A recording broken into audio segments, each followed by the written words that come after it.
Bonjour à toutes et à tous, bienvenue dans ce nouveau cours traitant des fonctions de référence en seconde, c'est-à-dire des fonctions usuelles, des fonctions qu'on rencontre souvent en mathématiques, car elles modélisent de nombreux problèmes, et ces fonctions ont de nombreuses propriétés également, que nous allons détailler dans ce cours. Donc nous nous intéressons aujourd'hui au grand 1, les fonctions affines, et particulièrement aux deux premiers paragraphes, concernant les définitions et les premières propriétés. Alors, qu'est-ce qu'une fonction affine? Eh bien, une fonction affine, c'est une fonction f, définie sur R, c'est-à-dire que pour tout x réel, l'expression de f de x, c'est ax plus b. F de x est définie par ax plus b. Alors, a et b, ce sont deux réels fixés. Par exemple, prenons a égale 1, b égale à 2, f de x égale à x plus 2. F de x égale x plus 2, c'est une fonction affine. Mais je peux mettre ce que je veux pour a et b. A et b sont deux réels fixés. On dit que ce sont des paramètres. Alors, quelques exemples. Voici 5 fonctions. Est-ce que ces fonctions sont affines? Première question. Et si oui, déterminer les réels a et b qui sont ici, formant la définition de la fonction affine. F de x égale ax plus b. Alors, je vous laisse quelques instants pour identifier si ces fonctions sont affines ou pas. Alors, voici donc la première fonction est une fonction affine, évidemment. On voit bien ax plus b, 2x plus 1, a égale à 2, b égale à 1. La deuxième, 1 moins x, donc c'est également une fonction affine. Pourquoi? Parce que alors là, c'est inversé. Ax plus b, a vaut moins 1, moins 1 fois x, plus 1. La troisième est également une fonction affine. X sur 2, c'est 1 demi fois x. Donc j'ai f de x, c'est 1 demi fois x plus 0. Donc a vaut 1 demi et b vaut 0. L'avant-dernière est également une fonction affine. J'ai ax plus 0, donc a vaut 2, b vaut 0. Et enfin, la dernière fonction, eh bien, c'est une fonction affine. F de x, en fait, c'est 0x plus 3. A vaut 0, on a choisi a égale à 0 et b égale à 3. On a ici une fonction constante égale à 3. Donc, une petite remarque, a et b sont deux réels fixés. A et b ne dépendent pas de x. A égale à 2, pas 2x. Alors, une première propriété concernant les fonctions affines, eh bien, si je prends une fonction affine et j'appelle C sa courbe représentative dans un repère OIJ quelconque, eh bien, cette courbe est une droite. Alors, on peut démontrer ça assez facilement. Je ne vais pas m'étendre trop sur le détail de la démonstration, que vous pouvez lire tout seul. L'idée est de prendre deux points A et B. Moi, j'ai pris le point A de coordonnées 0, B, point B de coordonnées 1, A plus B. Ce sont deux points de la courbe. Pourquoi? Parce que quand x vaut 0, f de 0 vaut b. Quand x vaut 1, ben f de 1 vaut a plus b. Et si je prends un point quelconque de la courbe, de coordonnées x, f de x, eh bien, ces trois points sont alignés. Pourquoi? Parce que les vecteurs AB et AM, lorsque je calcule les coordonnées, eh bien, j'observe que ces vecteurs sont collinéaires. X fois AB, c'est le vecteur AM. Les vecteurs étant collinéaires, les points sont alignés, et donc la courbe est une droite. Alors, puisque la courbe est une droite, eh bien, je vous donne 5 exemples et je vous demande eh bien, de représenter graphiquement la courbe représentative de ces 5 fonctions. Donc, comme ces fonctions sont affines, la courbe va être une droite. Alors, faisons le premier ensemble.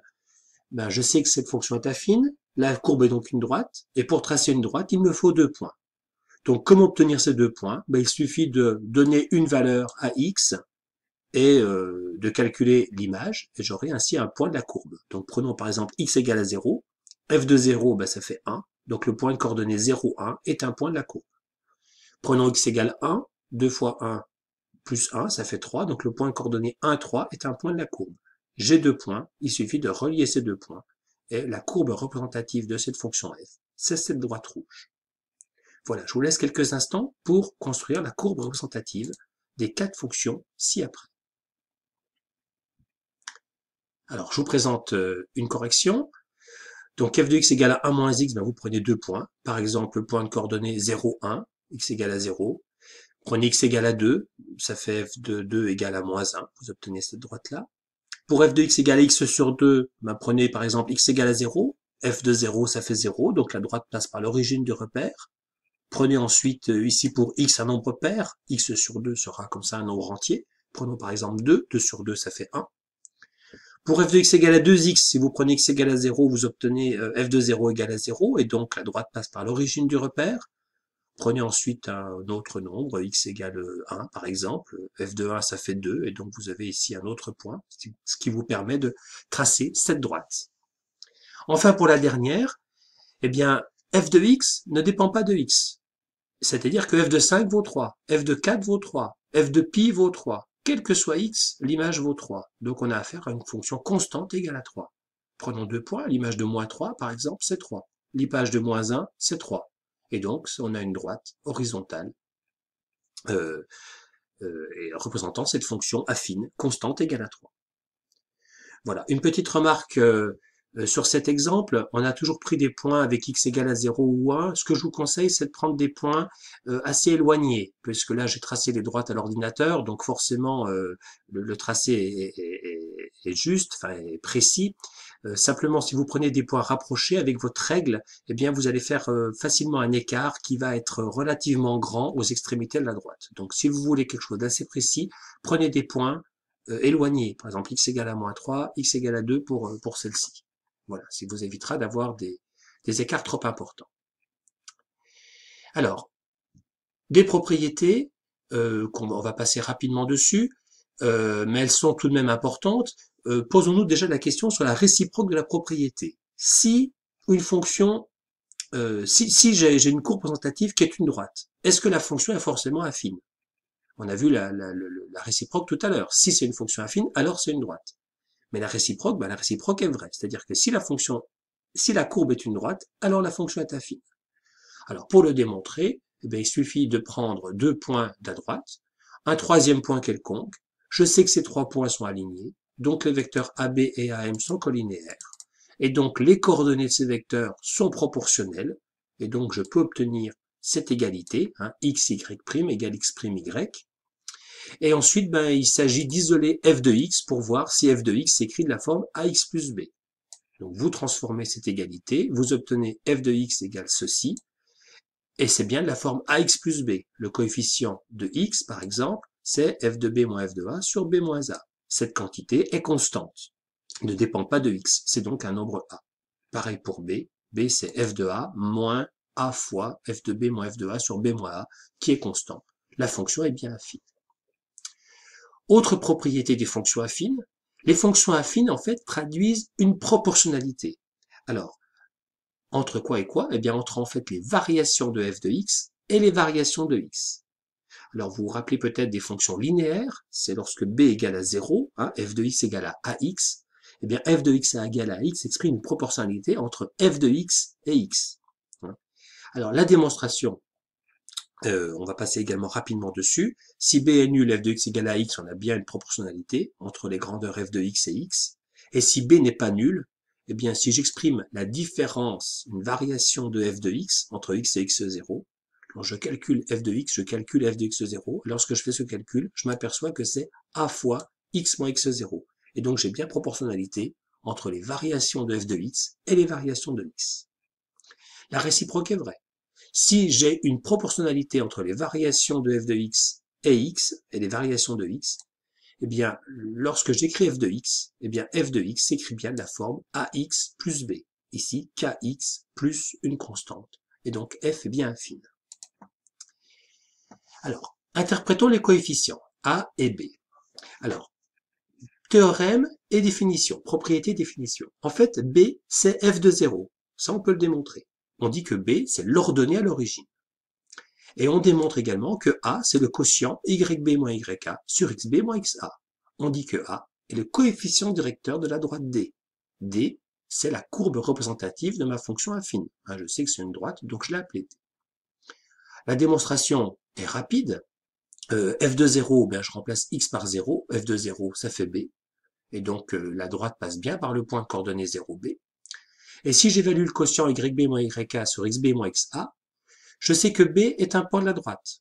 Donc les coordonnées, donc en fait, f de xb, c'est yb. F de xb, qui est égal à yb, c'est axb plus b. Donc ça, cette quantité, c'est yb, c'est f de xb.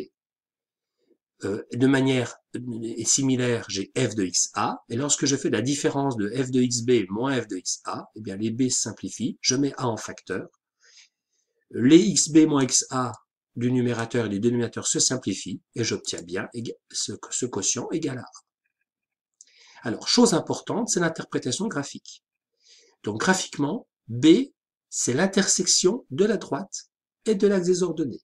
Pourquoi? Parce que c'est l'image de 0. L'image de 0, c'est bien l'intersection de la droite et de l'axe des ordonnées. Comment voir A sur un graphique? Eh bien, A, en fait, c'est ce quotient-là. Donc, si je choisis, deux points de la droite, A et B, tels que xb moins xa égale à 1, eh bien, A, ça sera la différence des ordonnées, yb moins yk. Donc, si je prends A et B, la différence des abscisses, c'est 1, eh bien, yb moins yk, c'est-à-dire la différence entre les deux ordonnées, eh bien, c'est A. Donc ici, A est positif, yb est plus grand que yk, et dans ce cas-là, si la fonction est décroissante sur R, eh bien, si je prends A ce point et B celui-ci, yb, donc xb moins xa c'est bien 1, et yb étant plus petit que yb moins yk est négatif, et donc là, A, il vaut moins 3. Alors, je vous propose un exercice pour terminer cette vidéo. Je vous donne 5 droites, et je vous demande eh bien, de me donner l'expression algébrique f de x égale à ax plus b pour chacune de ces droites. Donc en fait, il s'agit de trouver a et b. Alors on peut faire la première droite ensemble, prenons la droite rose. Donc b, c'est évident, c'est l'intersection de la droite avec l'axe des ordonnées, c'est f de 0, donc là b vaut 3 environ, donc c'est ax plus 3. Et comment trouver a? Eh bien a, je vous rappelle que c'est ce quotient-là, donc je vais prendre deux points a et b, je vais faire en sorte que ça vale 1, donc prenons a ici et b là, xb moins xa, ça fait 1. Et donc yb moins yka, c'est a. Donc a, c'est cette longueur. On voit que c'est environ 1,5. Alors si je veux quelque chose de plus précis, je m'aperçois ici que ça a l'air de croiser le nœud de quadrillage. Donc prenons a ici et b là, pardon. Donc xb moins xa vaut 2. Yb moins yk vaut 1. Et donc yb moins yk, ça fait 1. Donc ça fait 1,5. A vaut 1,5. Et donc j'ai l'expression de ma fonction. Voilà, je vous laisse quelques instants pour déterminer l'expression algébrique des autres droites, des autres fonctions, dont la courbe représentative sont les droites ci-contre. Donc voilà des solutions. Je vous laisse placer vos points A et B et vérifier vos résultats. Voilà, à bientôt.